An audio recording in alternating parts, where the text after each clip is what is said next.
of the constituency of Moruga Tableland.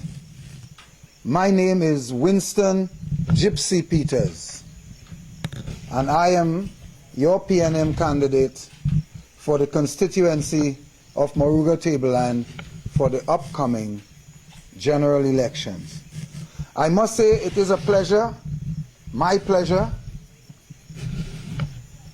to be here in this constituency of Moruga Tableland. And indeed, as was said by the chairman, I am no stranger to this constituency, quite apart from the fact that I once represent parts of this constituency when it used to be Ottawa Mearo. I was actually born in Mearo, but I was in fact raised in Laloon, Moruga. I went to school in Bastia RC School, so I am definitely not a stranger at all. I heard somebody somewhere else from some other party say that we are importing somebody to fight the Moruga seat. Well, let me tell her that this is a local import, and nothing is wrong with local imports. When you have a local import and a person who understands the constituency and understands the needs and can dialogue with them so that together we can get the work done, that's a plus, and I am that person. For the last 3 weeks or so I've been in the constituency, and yes, we have gone through the emotional shock of removing one candidate for another, but those are what you call emotional shocks, and that happens in families all the time. And it's no different in the PNM family, and in some constituency that would happen. Our constituency happened to be one of those. But the important thing is getting over the shock, and we have already gotten it over. And now we are working. We are all on board, and we are working together and working for one common goal. And that common goal is, of course, the development of the constituency of Moruga Tableland, to ensure that there is a continuation of the things that have taken place in this constituency already, to ensure that we bring it to where the people would like their constituency to be. I have worked in constituencies. As you heard, I've been here in the last general election, albeit as a person who worked to win the constituency, and now I am here to work to win and develop the constituency as your representative. My brothers and sisters, over the last couple of weeks I've met with so many people in the constituency, and I've heard their plans, and I've heard their desires, I heard their wants, and I heard their needs. How do we manage all of this? We manage all of this by the collaborative efforts of the very people whose needs and wants and aspirations you are indeed seeking to manage. And so we are working collaboratively and together to ensure that we do exactly that.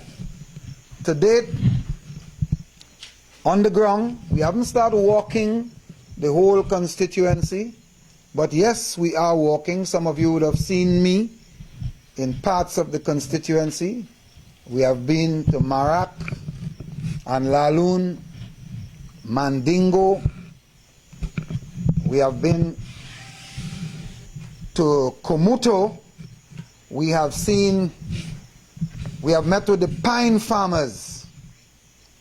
We have toured some of the places of interest. You know, Moruga is an agricultural and fishing constituency primarily. I am both. I came from a fishing background. I still own a fishing boat and seine, and I'm an agriculturist.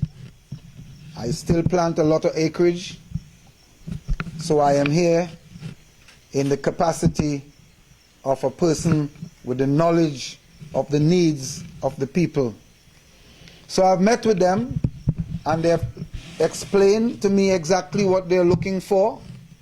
And as your representative, I am not here to promise you, because I don't own it, but I am here to tell you that I will work along with you and ensure that you get the things that you need, because that is what a representative is supposed to do.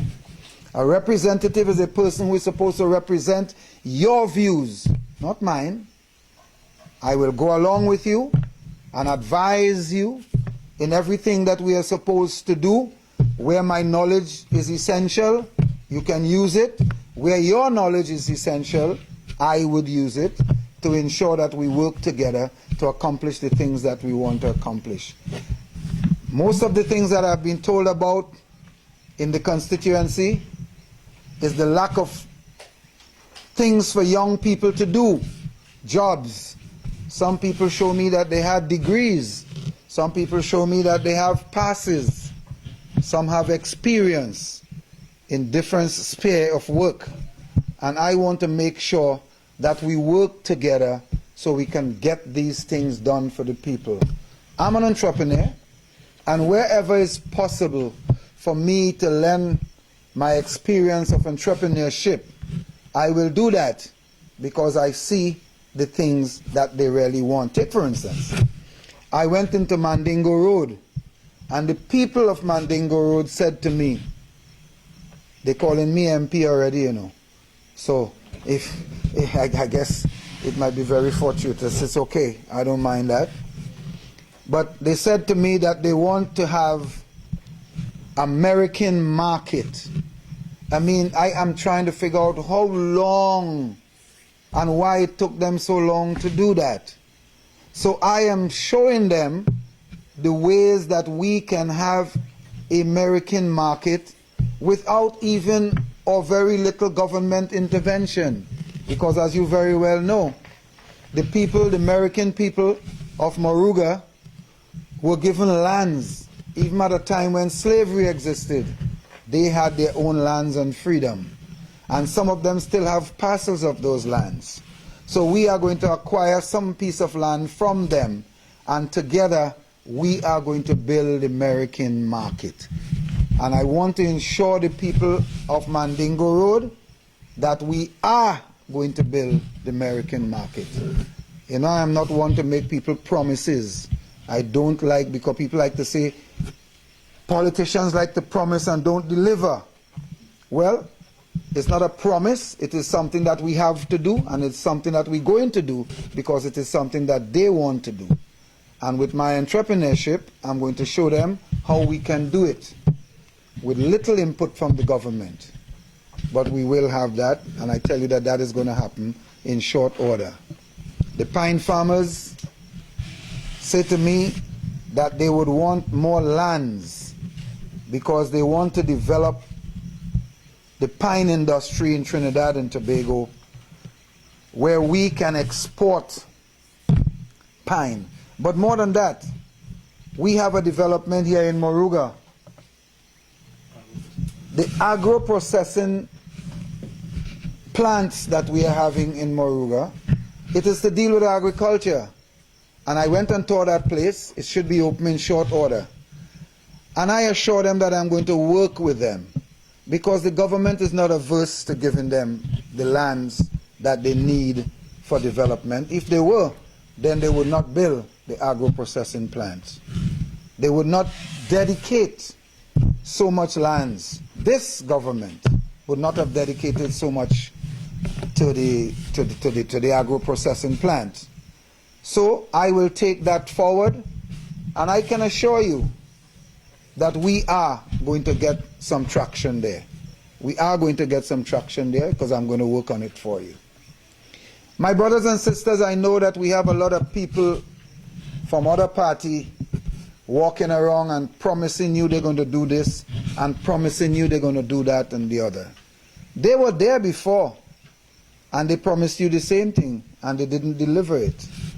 Just let me come back a little bit on my own self. You know, people wonder why I'm with the PNM. Because I used to be with the other party.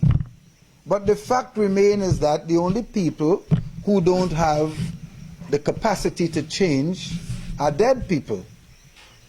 I'm a living man, and the only people who have the capacity to understand right from wrong are right-thinking people. The only people who have the capacity to understand good from bad are right-thinking people.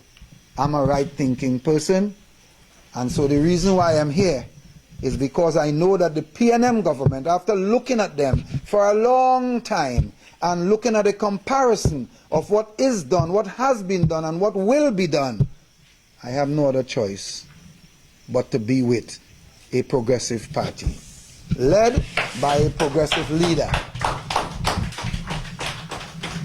My dear brothers and sisters, the Honorable Dr. Keith Christopher Rowley is an honorable man. When you use the word honorable, it can be used genuinely and attributed to him. There are other people that you use the word honorable on, and sometimes you have to wonder if you should really use it. But I'll deal with all those things at a different time. But let me suffice it to say for now, the best